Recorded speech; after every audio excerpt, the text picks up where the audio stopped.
ખાડાઓના કારણે હેરાન થતા વાહન ચાલકો હાઈવે વિસ્તારમાં ઊભા કરેલ થાંભલા સુધી લાઈન પહોંચાડવા ખોદેલ ખાડા ક્યારે પુરાશે?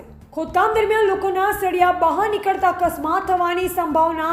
આરએનબી વિભાગ દ્વારા રોડ પર કરાયેલ ખોદકામનું સમારકામ ક્યારે કરાશે? શું કોઈ અકસ્માત સર્જાશે ત્યારે કે પછી વરસાદ પડતા ખાડા વધુ ઊંડા થશે ત્યારે?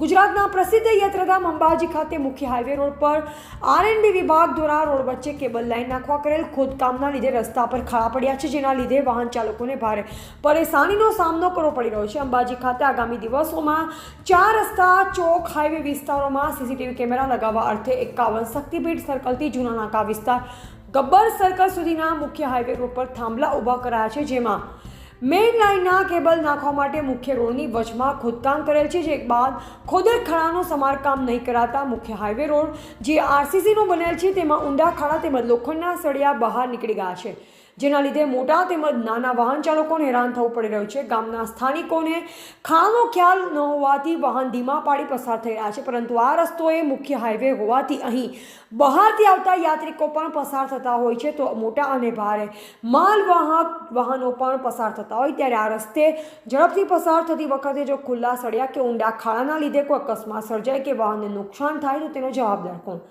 આરએનબી વિભાગ હસ્તક આવા મુખ્ય હાઈવે માર્ગ પર નિર્માણ અને સમારકામ કામગીરીની જવાબદારી આરએનબી વિભાગની છે, ત્યારે અહીં થયેલ ખોદકામની કામગીરીને અઠવાડિયા ઉપરનો સમય વીત્યા છતાં પણ આરએનબી વિભાગની આંખો ઉઘડતી નથી. ત્યારે શું તંત્ર દ્વારા કોઈ મોટા અકસ્માત સર્જાવાની રાહ જોવાય છે કે શું, કે પછી આંખ આડા કાન કરી તંત્ર પોતાની મરજી મુજબ કામ કરશે તે પ્રશ્ન છે.